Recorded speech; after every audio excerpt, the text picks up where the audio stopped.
बहुत बहुत स्वागत है आपका। आज हमारे साथ एक खास मेहमान हैं और संत शिरोमणि हैं, जगत गुरु रामभद्राचार्य स्वामी रामानंदाचार्य जी।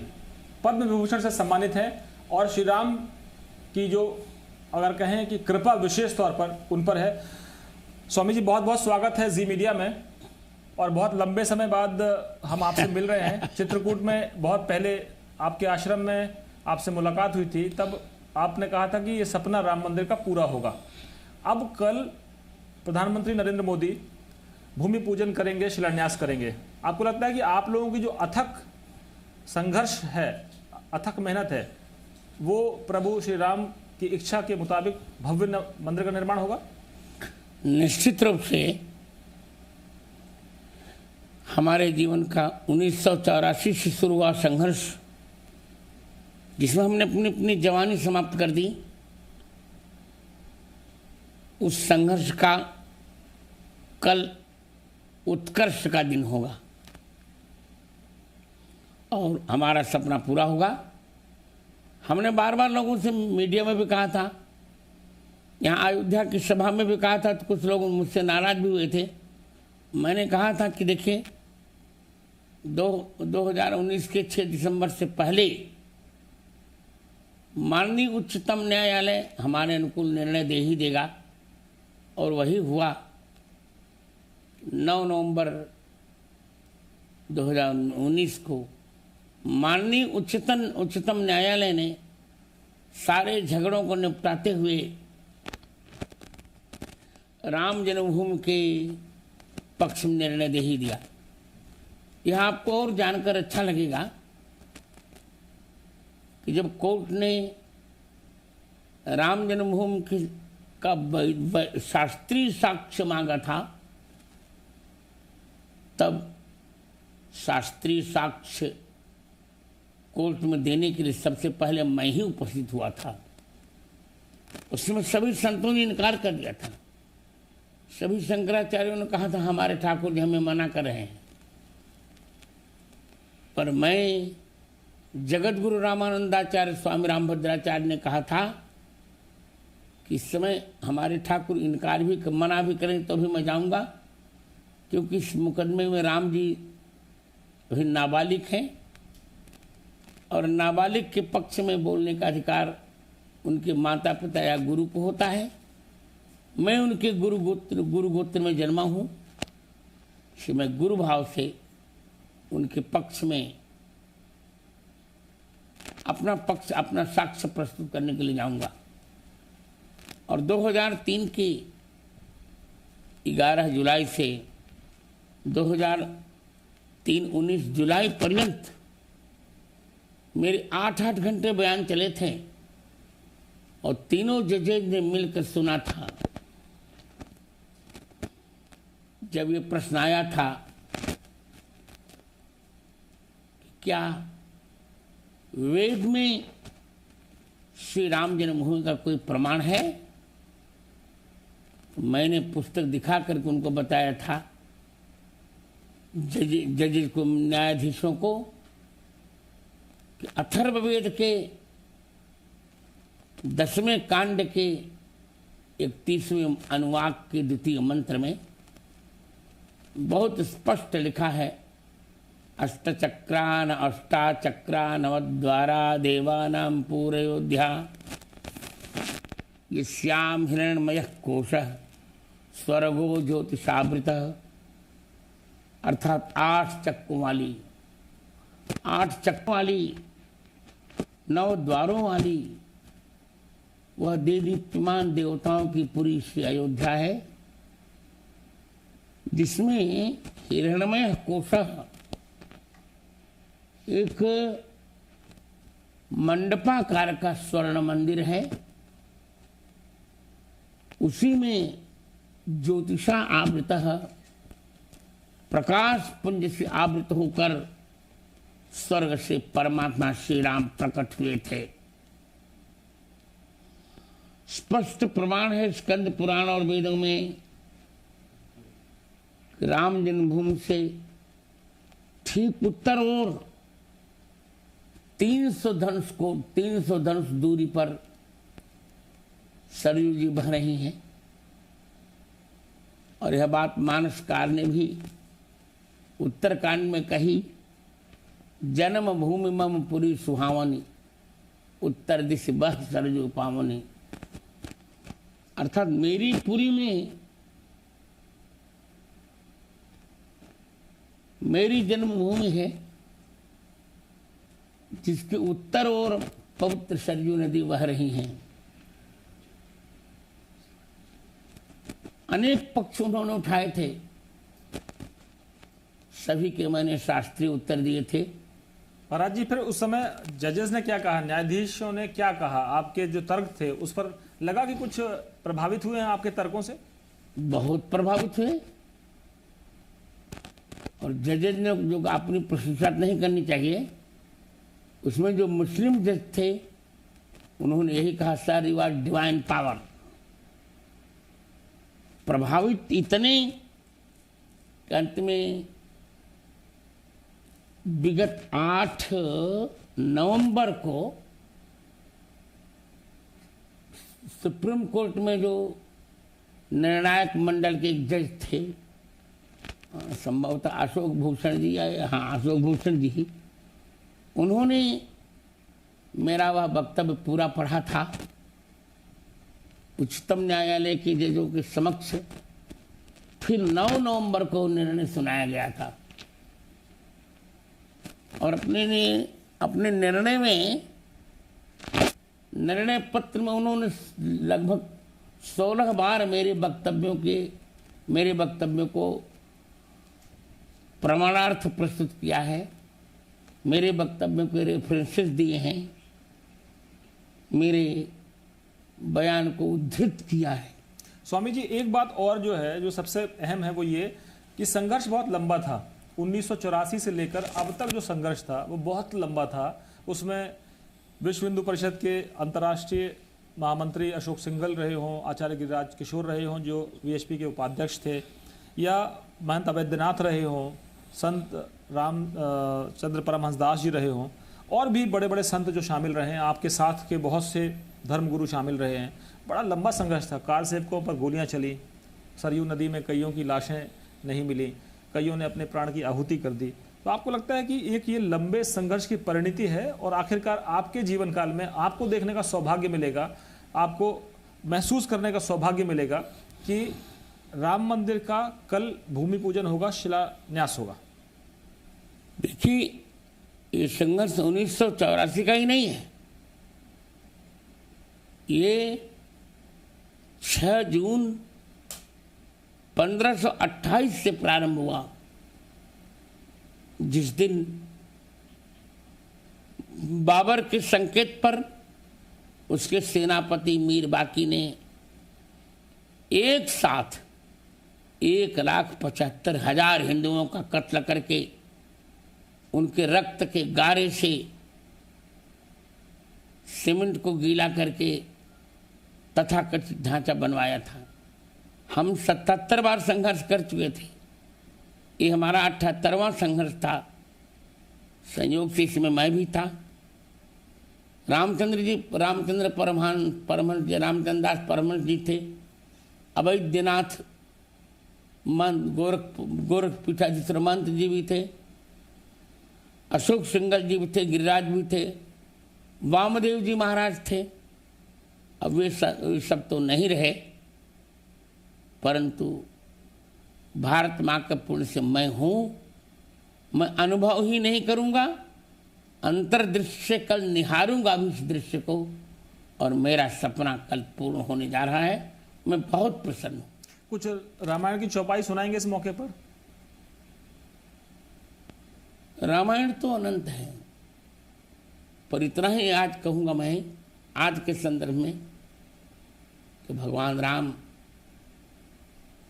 श्री अयोध्या लौटते हुए अपने सीमांत मित्र सुग्रीव अंगद को और विदेशी मित्र विभीषण को संबोधित करके कहते हैं, सुन कपीस अंगद लंकेशा पावनपुरी रुचिर यह देशा। हे सीमांत मित्र सुग्रीव और अंगद, हे विदेशी मित्र विभीषण, मेरा यह भारत देश रुचि अत्यंत सुंदर है। उस भारत में 7 पुरियों में सबसे पावनी है अयोध्या। अयोध्या मस्तकम प्रोक्तम, अयोध्या भारत का मस्तक है। राम धाम दा पुरी सुहावनी, लोक समस्त विदित अति पावनी। चारि खानि जग जीव अपारा, अवध तजे तन नहीं संसारा। अर्थात यह पूरी सीधे सीधे भगवान राम का धाम दे देती है। और भगवान राम भी यही कह रहे हैं, मम धामदा पुरी सुख राशि। यह अद्भुत है अयोध्या, ऐतिहासिक है अयोध्या। आप जानते हैं और आ भी रहा है इसमें दूरदर्शन पर, टीवी चैनल्स पर, कि यहीं से दक्षिण कोरिया एक राजकुमारी गई थी। स्वामी जी, ये इतिहास मैं आपसे सुनूंगा। एक छोटा सा ब्रेक लेना पड़ेगा। अभी हम ब्रेक लेते हैं और स्वामी रामभद्राचार्य जी से और जानेंगे इतिहास के बारे में और कल होने वाले ऐतिहासिक कार्यक्रम के बारे में। फिलहाल छोटा सा ब्रेक के बाद फिर लौटते हैं स्वामी रामभद्राचार्य जी के साथ। फिर आपका स्वागत है। हमारे साथ हैं स्वामी रामभद्राचार्य जी। स्वामी जी कहते हैं कि ये जो आंदोलन है, जो लड़ाई है, बिना राजनीतिक इच्छा शक्ति के पूरी नहीं होती। आप लोगों का बल, आप लोगों का तप, आप लोगों की तपस्या तो थी, लेकिन राजनीतिक इच्छा शक्ति भी जरूरी थी। उस समय तत्कालीन जो प्रधानमंत्री थे, कहा जाता है नरसिम्हा राव जी की मौन स्वीकृति थी एक तरह की। विवादित ढांचा गिर गया। राजीव गांधी के प्रधानमंत्री काल में ताला खुला। कभी मंदिर में मूर्तियों की स्थापना भी हुई।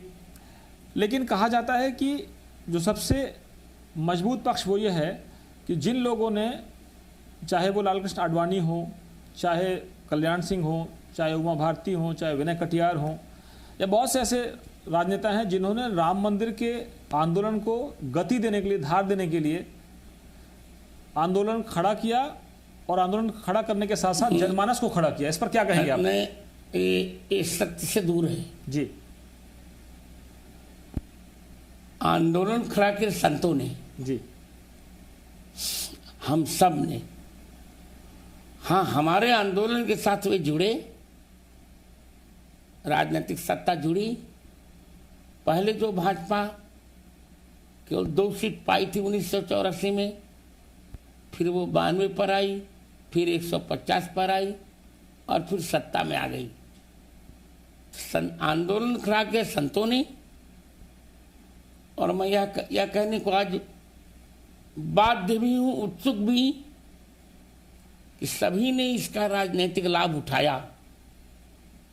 इसी आंदोलन की कृपा से अनेक सांसद बने, अनेक लोग मंत्री बने। नाम बताना ठीक नहीं है, पर मैं गौरव से कहने जा रहा हूं कि मैंने इसका कोई राजनीतिक लाभ नहीं लिया और निस्वार्थ भाव से जुड़े, घर घर जाकर अलग जगाई। अपने हजारों वक्तव्यों में मैंने राम जन्मभूमि की बात की लोगों से, और भगवान की कृपा से हमारा यह सपना सफल हुआ। इसका ऐतिहासिक महत्व भी है। इसी अयोध्या से एक राजकुमारी दक्षिण कोरिया गई, और आप जानते हैं लगभग दक्षिण कोरिया के 60 लाख लोग अयोध्या को अपना ननिहाल मानते हैं। अयोध्या कांड तो संपूर्ण क्षितिज पर फैला, संपूर्ण विश्व पर फैला। और निश्चित रूप से मैं बहुत बहुत धन्यवाद दूंगा भारत के वर्तमान प्रधानमंत्री यशस्वी माननीय नरेंद्र भाई मोदी को, कि उनके प्रधानमंत्रित्व में इतना सुंदर निर्णय आया। सबने सोचा था क्या हो जाएगा, पर कुछ नहीं हुआ। सब कुछ शांति से निपट गया। और कल भूमि पूजन होने भी जा रहा है। शंकराचार्य स्वरूपानंद जी वो कहते हैं कि जो जल्दबाजी हो रही उसकी वजह से देश के बड़े बड़े राजनेता कोरोना का शिकार हो गए हैं, तो भगवान का श्राप लग रहा है। और कुछ ऐसे नेता हैं जो दिग्विजय सिंह हैं, वो कह रहे हैं कि ये जल्दबाजी में जो हुआ भगवान राम के शिलान्यास के लिए या जन्मभूमि के शिलान्यास के लिए, उसका ही असर है कि देश के गृह मंत्री कोरोना से प्रभावित हैं, मध्य प्रदेश के मुख्यमंत्री प्रभावित हैं। तो ये सब जो है गलत हो रहा है। ये सब कुछ तो अपलाप है। वही हाल है, खट्टे हैं अंगूर। सब कुछ ठीक हो रहा है। कोरोना तो एक प्रकृति है, वो ठीक हो, गृह मंत्री ठीक हो जाएंगे, मध्य प्रदेश के मुख्यमंत्री बिल्कुल ठीक होंगे। ये तो प्रकृति है। लोगों से मिले से कोरोना उनको हो गया। कि कोई राम जन्मभूमि का श्राप थोड़े है। कांग्रेस ही आजकल कई नेता हनुमान चालीसा का पाठ कर रहे हैं, राम नाम जप रहे हैं। देर कर दी राम नाम जपने में कांग्रेस ने। मैं तो उनका ढोंग ही मानूंगा। वो कब हनुमान चालीसा पढ़ने लगे, कब राम नाम जपने लगे?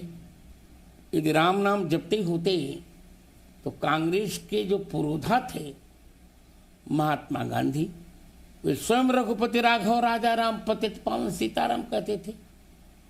और दुर्भाग्य से एक प्रदेश कांग्रेस शासन में एक प्रदेश के मुख्यमंत्री के पिता ही राम जी के प्रति जितनी अभद्र शब्दावली का प्रयोग कर रहे हैं, उन पर तो राष्ट्रद्रोह का मुकदमा भी चलाना चाहिए।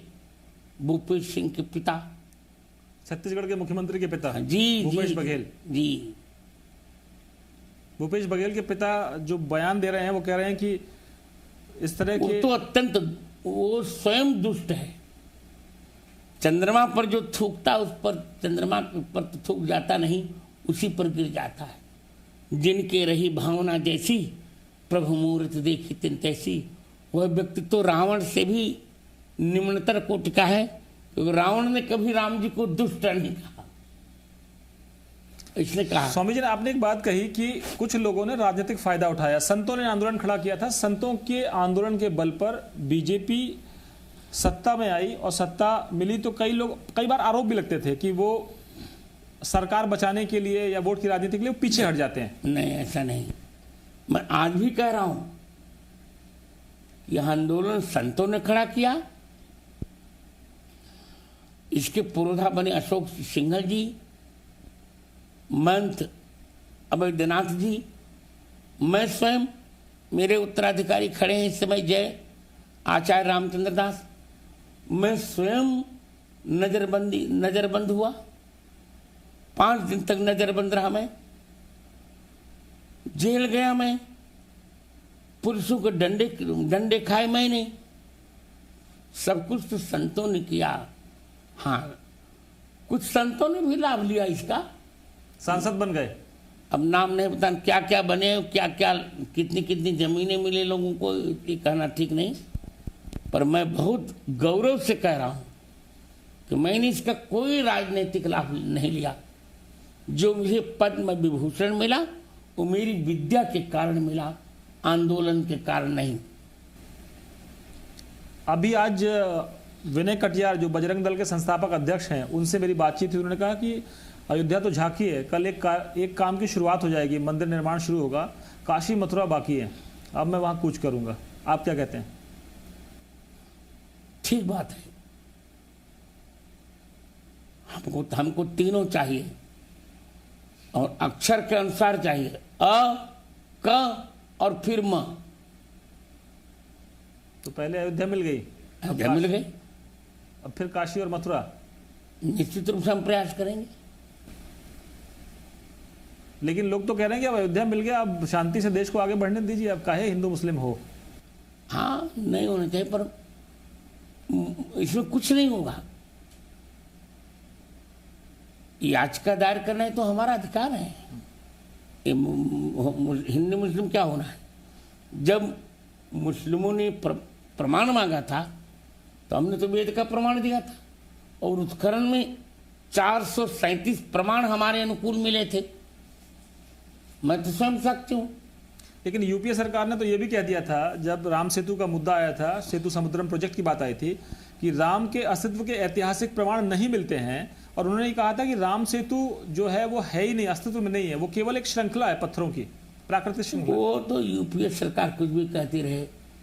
मैंने स्वयं इस पर पत्र लिखा था सोनिया गांधी को भी, मनमोहन सिंह को भी, कि सोनिया गांधी भले कुछ कहे क्योंकि उनको भारतीय सभ्यता का कुछ भी ज्ञान नहीं है, परंतु मनमोहन सिंह को तो इसे नहीं कहना चाहिए। उनकी गुरु ग्रंथ साहिब वाणी में 5500 बार राम नाम आया है, 1-2 बार नहीं। तो कुछ भी कहे, उनको करने दीजिए। तो कल किस तरह के कार्यक्रम की आप उम्मीद कर रहे हैं कि आगे आने वाले दिनों में जो भव्य मंदिर का निर्माण होगा? कल तो एक शुरुआत है, कोरोना काल है, तो अब उतना बड़ा कार्यक्रम तो नहीं है, लेकिन आपको लगता है कि जो कल्पना आपने की थी वैसे ही सब कुछ हो रहा है? वही उस बहुत जैसी हमने कल्पना की थी वैसे ही हो रहा है, और वैसे ही होगा। क्योंकि हमने कल्पना की नहीं थी, भावना की थी। कल्पना झूठी हो जाती है पर भावना कभी झूठी नहीं होती। तो स्वामी जी, चलते चलते आखिरी चौपाई भगवान श्री राम के लिए।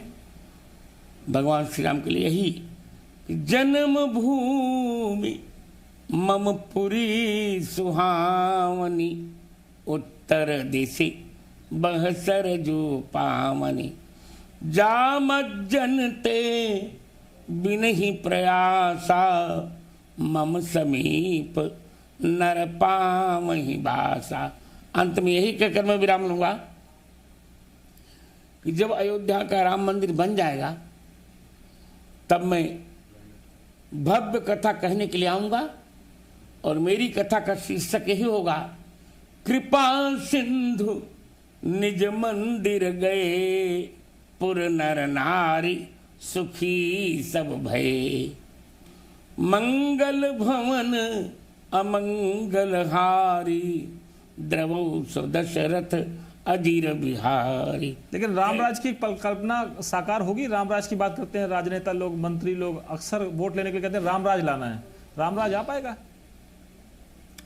अब रामराज्य की कोई न कोई झांकी तो आएगी ही आएगी। और देखिए क्या नहीं आया, आप बताइए ना। राम राज्य की बात कर रहे हैं हम, कश्मीर की बात कर रहे थे। इसी शासन काल में हमने 370 हटाया। क्या किसी ने कल्पना की थी? क्या कांग्रेस की कभी कल्पना थी ये कि 370 हट जाएगा, 35 ये हटेगा, ट्रिपल तलाक की कुप्रथा समाप्त होगी, नागरिकता संशोधन होगा, राम जन्मभूमि का सर्वसामान्य न्याय निकल के आएगा? सब कुछ तो आ गया। कोरोना में यदि मोदी प्रधानमंत्री ना होते और दूसरा कोई प्रधानमंत्री होता, लाखों लोगों की मृत्यु होती। आज 65% स्वच्छता की दर हो गई। इस भयंकर कार्यकाल में भी देश को कैसे प्रधानमंत्री ने चलाया, आप कल्पना कर सकते हैं। आप तो बुद्धिजीवी हैं, तो क्या नहीं हो रहा मुझे नहीं समझ में आ रहा है। और मैं वह भी दिन देखने के लिए उत्सुक हूं जब पाक अधिकृत हमारा कश्मीर भी हमें मिल जाए। और मिलेगा। महाराज जी, हिंदुस्तान का ये वेटिकन सिटी की तरह होगा और मक्का मदीना की तरह हिंदुओं के लिए, पूरी दुनिया के हिंदुओं के लिए वैसा ही भव्य दिव्य मंदिर होगा? अत्यंत भव्यतम मंदिर होगा। विश्व में ऐसा मंदिर होगा ही नहीं कोई। तो दुनिया भर के हिंदुओं के लिए एक नया तीर्थ क्षेत्र, 4 धाम के बाद। निश्चित नया, 4 धाम से भी श्रेष्ठ, क्योंकि राम जी की कृपा से ही 4 धामों की अवतारणा शंकराचार्य ने की थी। और अयोध्या धाम तो शाश्वत है, इसे शंकराचार्य ने नहीं बनाया। ये तो कृतयुग से है, वेद में प्रसिद्ध है। 4 धामों का नाम वेद में नहीं है, ये तो शंकराचार्य ने बनाए। जगन्नाथपुरी पूर्व में, श्रृंगेरी मठ दक्षिण में, ज्योतिष पीठ उत्तर में और द्वारका पीठ पश्चिम में। पर अयोध्या तो वैदिक, मैं कह रहा हूं बार बार, अष्टाचक्रानवत द्वारा देवानाम पूरा अयोध्या। ये तो 4 धामों का शिरोमणि धाम हुआ। तो बहुत बहुत धन्यवाद स्वामी जी आपका। तो आपने सुना स्वामी रामभद्राचार्य जी को, जिन्होंने सुप्रीम कोर्ट में जब दलील दी थी तो 8-8 घंटे दलील चलती थी, और उस दलील का जिक्र, इनके तर्कों का जिक्र आपको अयोध्या के ऐतिहासिक फैसले में मिलेगा। पद्म विभूषण से सम्मानित किए गए हैं अपनी इसी विद्या के लिए, और जो उनके पास जो सरस्वती बैठती है उनकी जिह्वा पर, उसका आपने प्रमाण देखा। और हम लगातार स्वामी जी को कवर करते रहे हैं। उनके जो ज्ञान का लोहा न केवल सुप्रीम कोर्ट के न्यायाधीशों ने माना, बल्कि उनके विरोधी भी मानते हैं कि स्वामी जी को भगवान श्री राम का बहुत आशीर्वाद है। तो आपने सुना, और जाहिर है कि ऐसे लोग जो लगातार संघर्ष करते रहे हैं राम मंदिर के लिए, वो आज अपने सपने को या अपनी भावना को कहें, महाराज जी ने, स्वामी जी ने जैसे कहा कि सपना नहीं भावना, उस भावना को सफल होते हुए, फलीभूत होते हुए देखना चाहेंगे और अपने अंतर्मन की आंखों से देखेंगे स्वामी रामभद्राचार्य जी। बहुत बहुत धन्यवाद।